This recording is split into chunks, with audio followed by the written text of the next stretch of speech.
¿Qué te parecería saber que después de haber hecho tanto daño, haber cometido tantas maldades a alguien y que viniendo con un corazón arrepentido buscas el perdón y te perdonan absolutamente, un perdón total? Y verdaderamente es un milagro que alguien perdone tanto y sobre todo que pueda olvidar, lo cual es imposible, prácticamente imposible.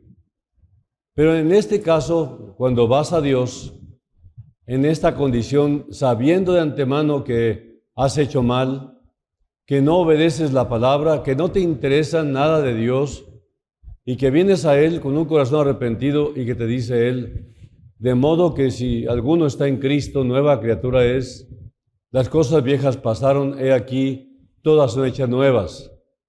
Pero todavía añádele a esto que te diga, nunca me acordaré de tus pecados y de tus transgresiones. Es algo maravilloso. Bueno, pues bien, vamos a hablar el día de hoy relacionado con este tema y añadiendo el 6º capítulo a las doctrinas bíblicas vitales. Este 6º capítulo se intitula La doctrina del perdón.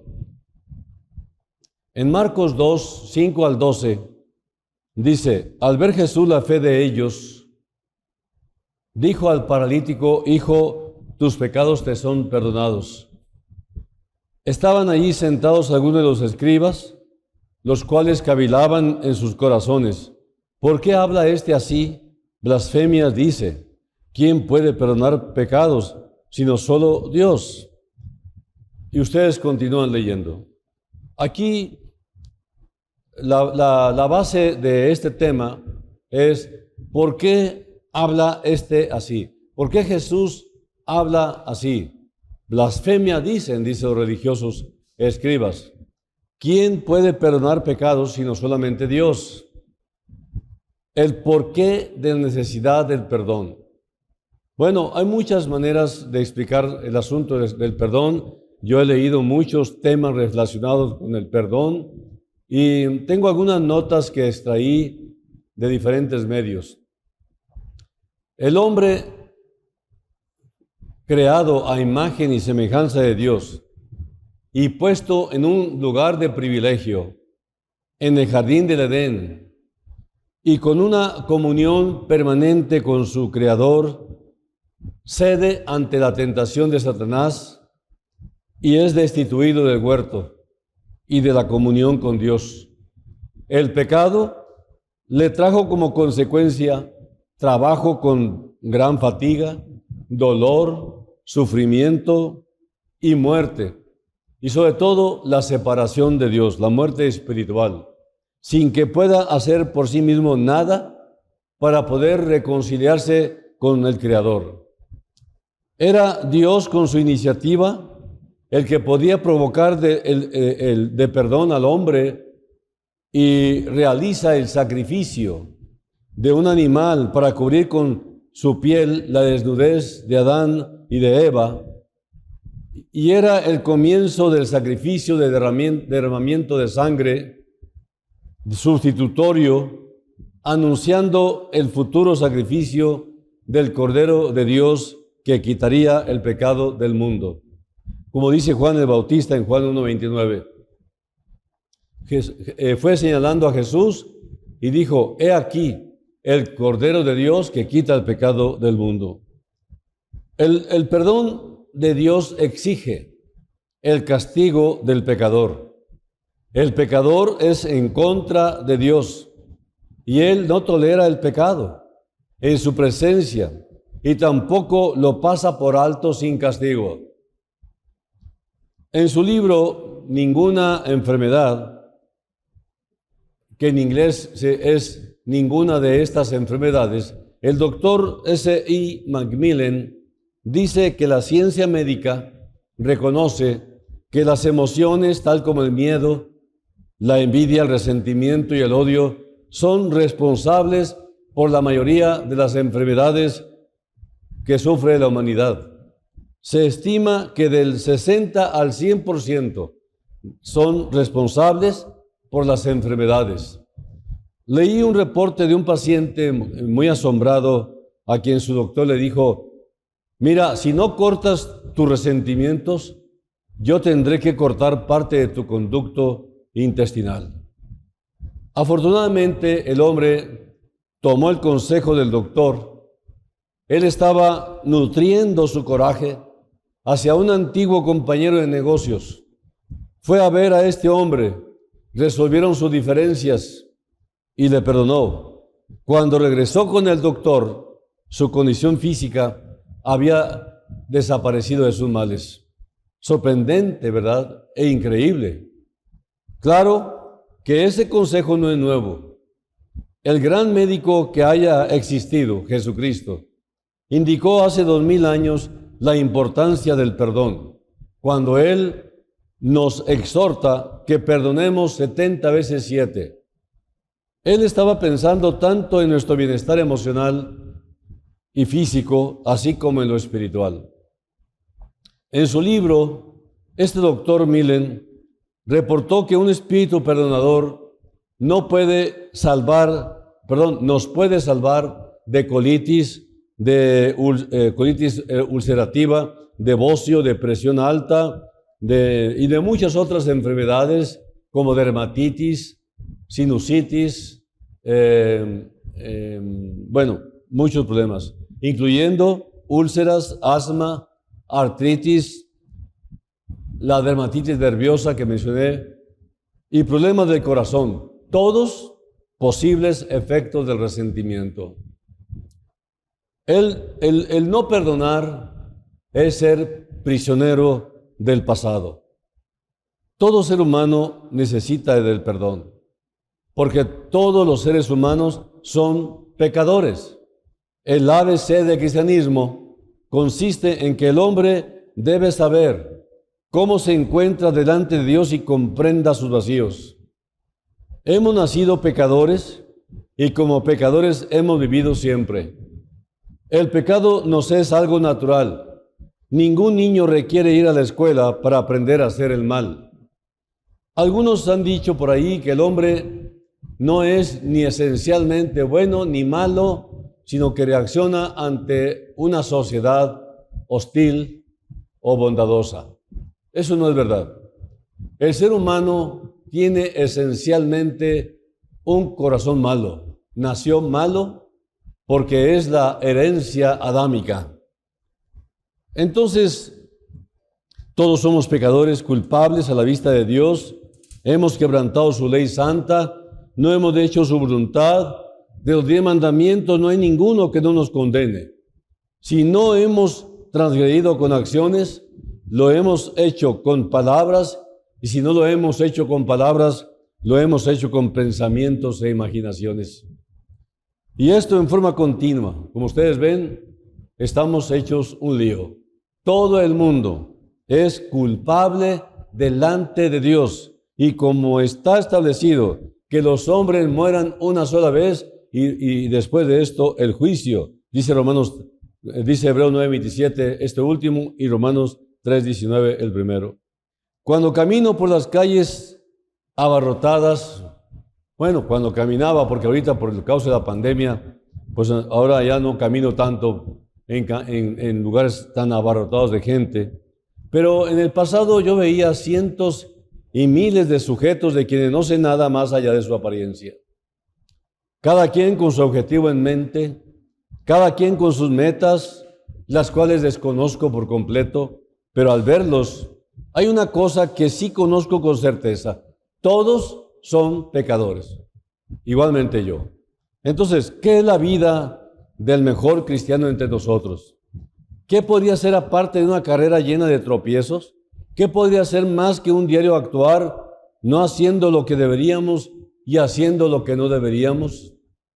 Nuestra fe, cuán débil; nuestro amor, cuán frío; nuestra paciencia, cuán pasajera; nuestra humildad, cuán mermada; nuestra sumisión, cuán tenue; nuestro conocimiento, cuán empañado. Realmente ya no hay realmente no hay vidas piadosas. Nunca el más sabio de los hombres pronunció palabras más sabias que estas. Eclesiastés 7:20. Ciertamente no hay hombre justo en la tierra que haga lo bueno y nunca peque. ¿Y qué ha sido lo mejor que el mejor de los cristianos ha hecho? Después de todo, ¿qué es más que una obra imperfecta? Siempre con defectos en mayor o menor medida, sea con un motivo erróneo o con una ejecución incompleta. Las palabras de David son ciertas. No hay quien haga el bien, no, ni siquiera uno. Salmo 14:3. ¿Y qué es el Señor Dios cuyos ojos están en todos nuestros caminos, dice la palabra, abiertos, y delante de quien un día tendremos que rendir cuentas? Él lo sabe todo, Él mira todo. No hay ningún lugar al cual se pueda uno escapar. Como dice un salmo, aunque me fuera al Hades, aunque me fuera al Seol, ahí estás tú mirándome. Verdaderamente, santo, santo, santo es la notable expresión aplicada a Él por quienes están más cerca de Él, como si no hubiese palabra que pudiera expresar la intensidad de su santidad. Esto lo vemos en Isaías 6:3, Apocalipsis 4:8. Ciertamente deberíamos apartarnos de todo pensamiento de orgullo propio. Deberíamos cubrir nuestras bocas con nuestras manos y decir como Abraham, soy polvo y ceniza. Y como Job, soy insignificante. Y como Juan, si decimos que no tenemos pecado, nos engañamos a nosotros mismos y la verdad no está en nosotros.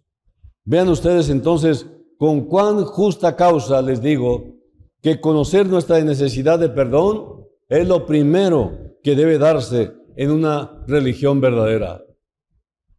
El pecado es una carga y debe ser eliminada por completo. Eliminado. El pecado es una inmundicia y debe ser lavado. El pecado es una deuda abrumadora y debe ser pagado. El pecado es una montaña entre nosotros y el cielo y debe ser removido. Así que el primer paso hacia el cielo es percatarnos de que merecemos el infierno. Vean ustedes también cómo muchas personas conocen tan poco de la intención principal del cristianismo.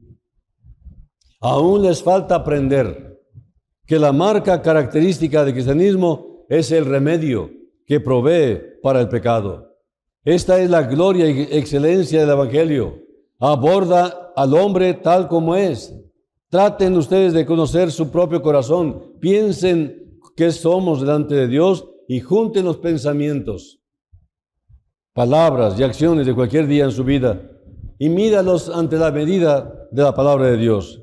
Júzguense a ustedes mismos con honestidad para que no sean condenados en el último día.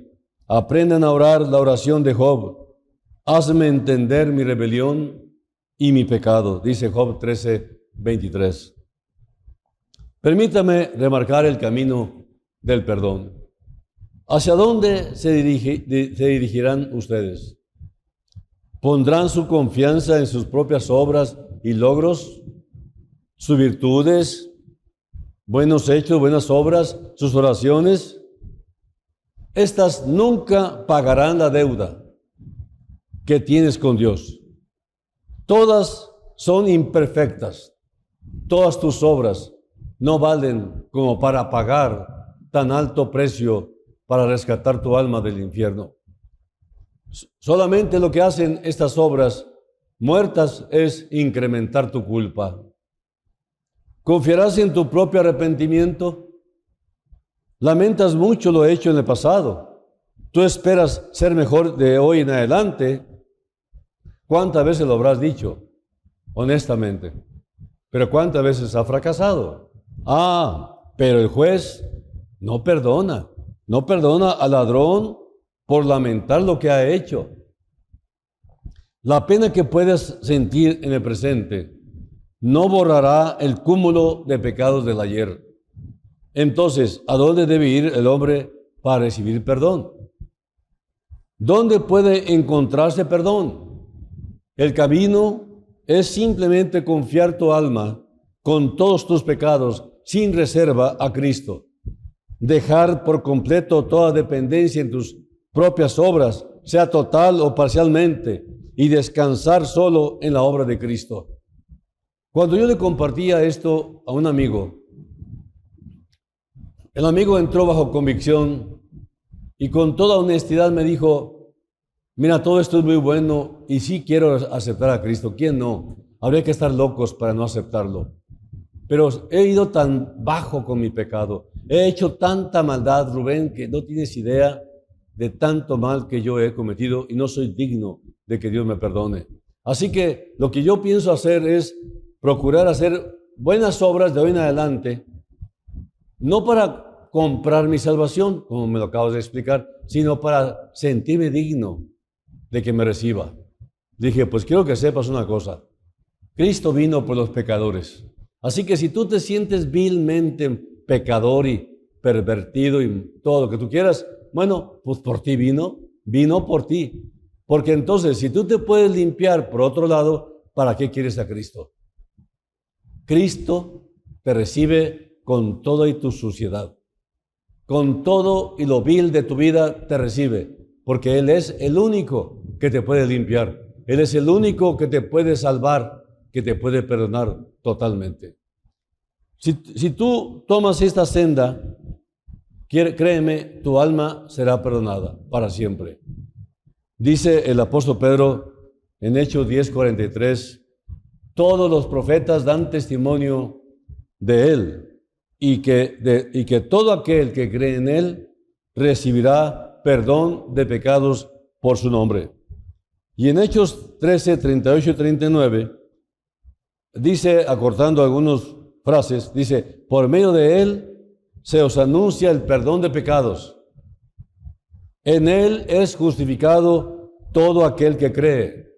Y en Colosenses 1:14 dice, en quien tenemos redención, el perdón de los pecados. Bueno, Jesucristo, con gran compasión, ha provisto de una paga completa por el pecado, sufriendo la muerte en nuestro lugar. Él se ofreció a sí mismo como sacrificio por nosotros y permitió que la ira de Dios, que nosotros merecemos, cayera sobre su propia cabeza. Él se dio a sí mismo, sufrió y murió por nuestros pecados como sustituto nuestro. El justo por el injusto, el inocente por el culpable, liberándonos de la maldición de la ley quebrantada y proveyendo de un perdón completo. Y de esta manera, como el profeta Isaías nos dice, Él ha cargado con nuestros pecados. O como Juan el Bautista dice, Él ha quitado el pecado del mundo. O como Pablo dice, Él ha hecho la purificación de nuestros pecados. Y como Daniel dice, Él ha acabado con el pecado y ha expiado toda iniquidad. Bueno, aquí les van los versículos. Isaías 53:11, Juan 1:29, Hebreos 1:3, Hebreos 9:26 y Daniel 9:24. Las llaves de la muerte y del infierno han sido puestas en las manos de Cristo. El gobierno de la puerta del cielo descansa sobre su hombro. Él mismo es la puerta, Él mismo dijo, yo soy la puerta. Y por Él todos los que entran serán salvados. Hechos 5:31, Apocalipsis 1:18 y Juan 10:9. En una palabra, Cristo ha comprado el perdón total. Él lo ha hecho todo, pagó todo, sufrido todo lo necesario para reconciliarnos con Dios. Y fe, simplemente fe, es lo que se requiere para que tú y yo seamos perdonados. Todo lo que Dios pide de nosotros es que vayamos con fe a Cristo. Como pecadores que somos, con nuestros pecados. Confía en Él, descansa en Él, y olvidándonos de cualquier otra esperanza, afiancémonos solamente de Él. Todo ser humano que haga esto será salvado. Sus iniquidades le serán perdonadas y sus transgresiones eliminadas enteramente. Sus pecados han desaparecido y su alma es justificada ante los ojos de Dios. No importa lo malo o culpable que hayas sido. En Marcos 3:28 dice: a los hijos de los hombres les serán perdonados todos los pecados y blasfemias, cuales quieran que sean. Aunque, dice Isaías 1:18, aunque vuestros pecados sean como la grana, como la nieve serán emblanquecidos. Aunque sean rojos como el carmesí, vendrán a ser como blanca lana. Y en el Salmo 103:12, tan lejos como está el oriente del occidente, así hizo alejar de nosotros nuestras rebeliones. Jesús lleva a cabo todo, y el hombre solo tiene que extender una mano vacía y recibir. Si alguno tiene sed, venga a mí y beba, dice Juan 7:37. En Mateo 11:28, un versículo también muy conocido, dice: venid a mí todos los que estáis fatigados y cargados, cansados, dice, cansados y cargados, y yo os haré descansar. Es un perdón voluntario, Él lo quiere hacer, porque nos ama. He escuchado de perdones concedidos en respuestas a prolongadas peticiones y que son extraídos con mucha importunidad, es decir, como con una actitud impertinente o descortés. Está bien, te perdono. Pues Cristo no lo hace así. Jesús desea que nadie perezca. Según de Pedro 3:9. Él desea que todos los hombres sean salvos y que lleguen al conocimiento de la verdad. Dice 1 Timoteo 2:4. Jesús lloró por la incredulidad de Jerusalén. Dice Ezequiel 33:11, vivo yo, que no quiero la muerte del impío. Dice el Señor Jehová, apartaos de vuestros malos caminos, ¿por qué moriréis? Además de esto, el perdón que concede es para el presente. El mismo día en que David dijo, he pecado contra Jehová, Natán dijo a David, Jehová también ha perdonado tu pecado. Según de Samuel 12:13. El perdón no es algo lejano, que solo se obtenga tras muchos años. Desde el momento en que uno cree, la condenación no existe más. No hay culpa que te condene, no hay culpa que te persiga. El que cree en el Hijo tiene vida eterna, tiene el verbo tener en tiempo presente. Juan 3:36. Es un perdón eterno. Una vez justificado, tú eres justificado para siempre. La palabra dice que los pecados de los hijos de Dios son echados en las profundidades del mar. Son buscados, mas nunca hallados, echados tras las espaldas de Dios. Miqueas 7:19, Jeremías 50:20, 31:34, Isaías 38:17. Disculpen que cite los versículos, pero muchos están estudiando y quieren las notas completas con su cita bíblica. Así que se las concedo y pido una disculpa para los que les moleste oír tantas citas. Bueno, yo quiero que consideres lo banal que es pensar en el gran día del juicio, el trono, los libros, el juez, la destrucción del mundo, la revelación de todo secreto, la sentencia final, y aún así sentir, estoy seguro o no estoy seguro.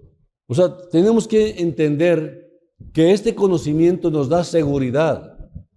¿De qué sirve conocer tantas profundidades del futuro, las cosas, las consecuencias y el remedio, y nunca tomarlo para tener seguridad?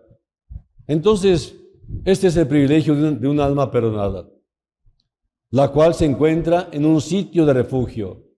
Cuando el Señor se levante para juzgar terriblemente al mundo, los hombres pidan a los montes, van a rogarle a las rocas que caigan sobre ellos para cubrirles, y los brazos eternos le rodearán, y la tormenta pasará sobre su cabeza sin dañarles. Muchos van a gritar eso. Yo quiero morir, no quiero enfrentar a ese juez.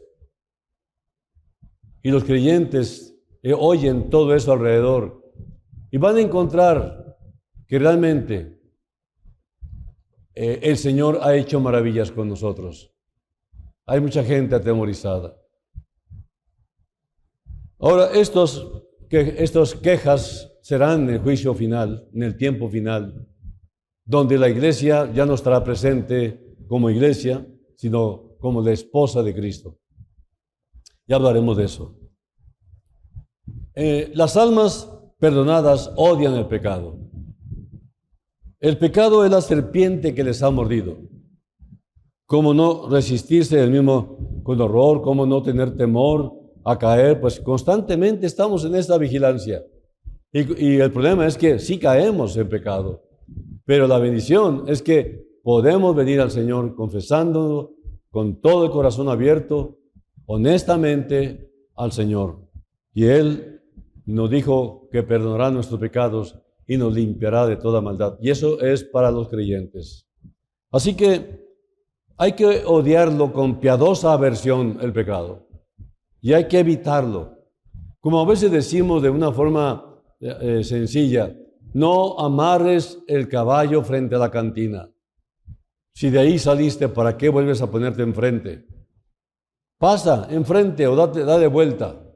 Siempre hay que evitar donde anduvimos en el pasado. ¿Cómo no ha de ser amargo en sus corazones con el solo recuerdo de saber qué perversiones terribles estuvimos cometiendo? Recuerden cómo el apóstol Pablo lamentó sus transgresiones juveniles. Él decía en 1 Corintios 15:9, no soy digno de ser llamado apóstol porque perseguí a la iglesia de Dios. Si tú y el pecado son amigos, entonces tú no has sido reconciliado con Dios. Yo puedo ver muchos hogares que se están destruyendo ya en este momento. Y son hogares donde la bandera de ellos es cristianismo. Son cristianos. Pero hay infidelidades, hay adulterio, hay fornicación y hay un sufrimiento tóxico, terrible. ¿Cómo vas a decir que Cristo está en tu corazón cuando amas el pecado? Por favor, mejor reconócelo. Estás perdido y vas todavía rumbo al infierno. La culpa está sobre ti todavía y te acusa tu conciencia. Ahora, las almas perdonadas no aman al pecado, pero aman a Cristo. No aman al mundo, pero aman a Cristo. Su persona, su obra, su cruz, sus palabras, todas son preciosas para las almas perdonadas. El ministerio que más disfrutan es aquel que más exalta al Señor. Él es su redentor, su pastor, su médico, su rey, su esperanza, su gozo. Sin Él serían los seres humanos más miserables. Ahora, las almas perdonadas son humildes. No pueden olvidar que todas sus posesiones y su esperanza lo deben al don de la gracia, lo cual les mantiene humildes. Son deudores de todos, que no pueden pagar por sí mismos. ¿Y qué derecho tienen de sentirse orgullosos? El perdón produce en el alma el espíritu de Jacob. Como ustedes ven, toda la gloria le pertenece al Señor. Dice en Génesis 32:10, hablando de Jacob, ¿no? El perdón produce en el alma el espíritu de Jacob. Dice, no soy digno de la más pequeña de todas las misericordias y toda la verdad que has mostrado a tu siervo. Y del apóstol Pablo, soy menos que el más pequeño de todos los santos, el primero de los pecadores. Dice en Efesios 3:8 y 1 Timoteo 1:15, puesto que ustedes y yo no tenemos posesión alguna más que pecado y debilidad. Seguro no hay vestimenta que nos quede mejor que la humildad. Las almas perdonadas son santas. Su deseo principal es complacer a quien les ha salvado, hacer su voluntad, glorificarle en cuerpo y espíritu, los cuales le pertenecen. ¿Qué pagaré a Jehová por todos sus beneficios para conmigo? ¿Cómo le pago su perdón? Salmo 116, 12. Es el principio dominante en un corazón perdonado. Fue un sentir del perdón lo que hizo a Zaqueo decir en Lucas 19, 8, la mitad de mis bienes doy a los pobres, y si en algo he defraudado a alguno, se lo devuelvo cuadruplicado. Si ustedes me muestran a un hombre que deliberadamente vamos a decir, vive una vida pecaminosa y de libertinaje, y aún así se jacta de que sus pecados le han sido perdonados, puedo decirle, él vive bajo un delirio que le llevará a la ruina, pues no ha sido perdonado en absoluto. Algunas muchachas cristianas se han relacionado con hombres incrédulos y dicen que son felices. Yo puedo asegurarte que la cristiana no es cristiana. Si son felices en yugo desigual, uno que ama al mundo y otro que ama la iglesia, no son un yugo igual, no pueden caminar juntos. Hay una desigualdad, pero en este caso, uno dice que es de Cristo, que es redimido por Cristo. El otro no quiere, disimula para mantener el orden en la casa. Si son felices, te aseguro que no son creyentes ninguno de los dos. Las almas perdonadas saben perdonar. Hacen lo que ellas mismas han experimentado. Recuerdan cómo Dios les ha perdonado en Cristo y procuran hacer lo mismo para con su prójimo. Sin duda que al respecto, como en todo lo demás, muestran fallas, pero este es su deseo, es su objetivo principal. Un cristiano injurioso, un cristiano impugnador, es un escándalo a su profesión. Es muy difícil creer que tal sujeto alguna vez se haya sentado al pie de la cruz. Soy consciente de que la fe salvadora en Cristo es consistente con muchas imperfecciones. Pero aún así creo en que estas 5 marcas en general podrán encontrarse en toda alma perdonada, alguna más o menos evidente que la otra. Estas marcas deben provocar en muchas mentes examinar el corazón propio. Debe ser directo. Temo que hay miles de cristianos nominales que desconocen estas marcas. Han sido bautizados, acuden a la iglesia, pero en cuanto a un verdadero arrepentimiento y una fe salvadora, unión con Cristo real y santificación por medio del Espíritu, son nombres y palabras de las cuales no sabe nada. Ahora bien, si esto es oído por tales personas, probablemente les va a alarmar o les va a enfurecer. Si les enfurece, he de lamentarlo. Si les alarma, he de alegrarme, pues ese es mi objetivo. Deseo despertarles, que se percaten del hecho tan importante de que no han sido perdonados, de que no tienen paz para con Dios y de que se encuentran en la senda ancha que lleva a la destrucción.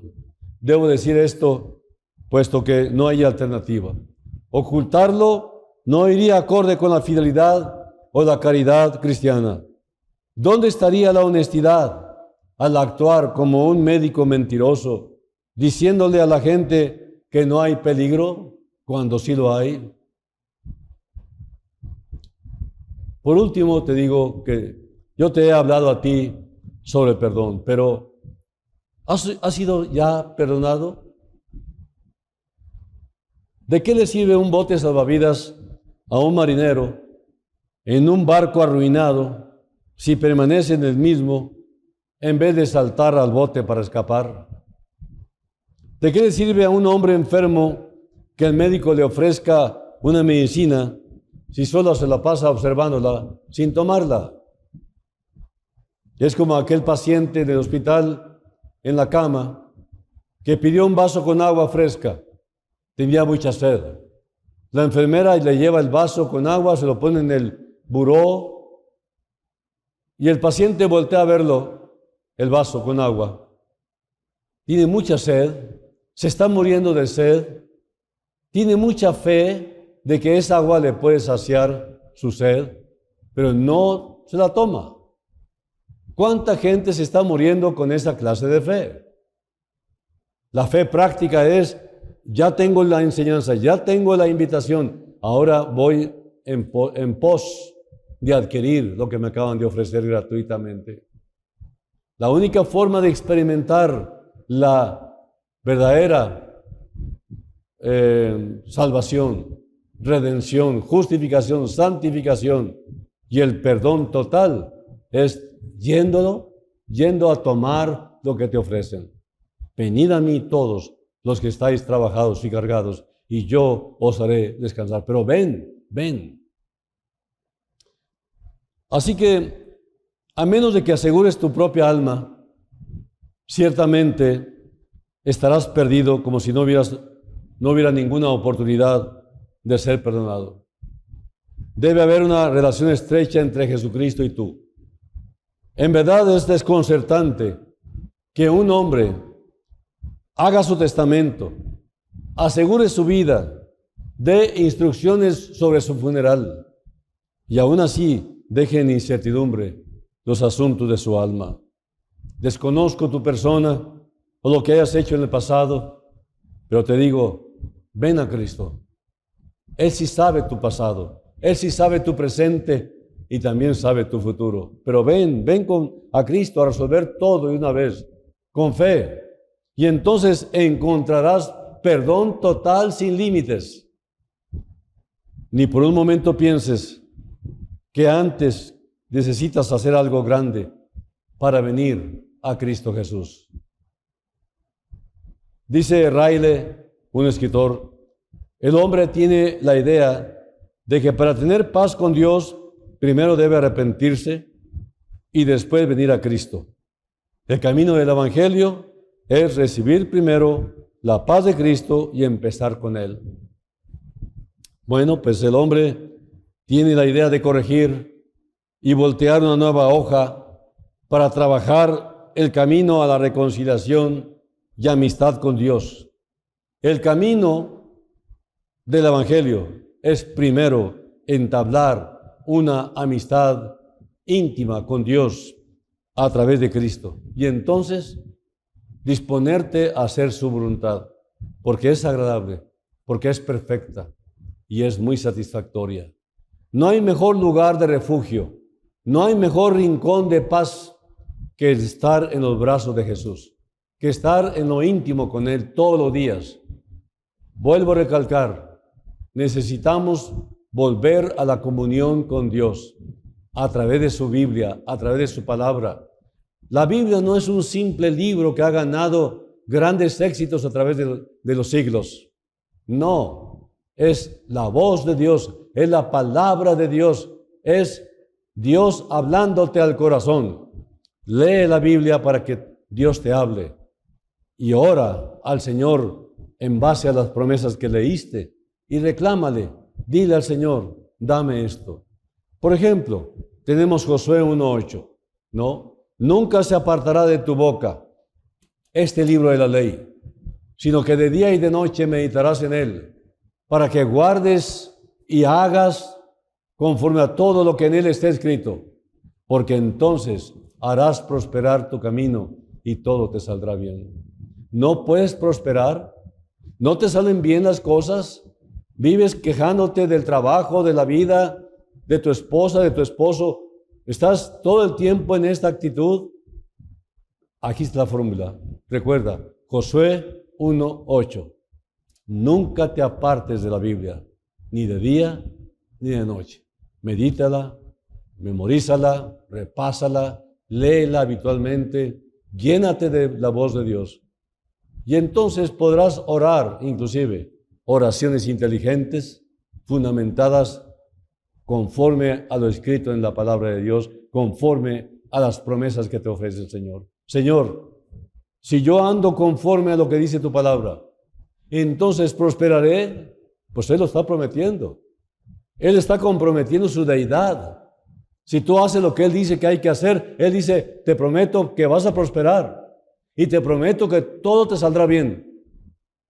Entonces la fórmula es, haz lo que te digo y te cumplo lo que te prometí. Esto es lo que dice el Señor.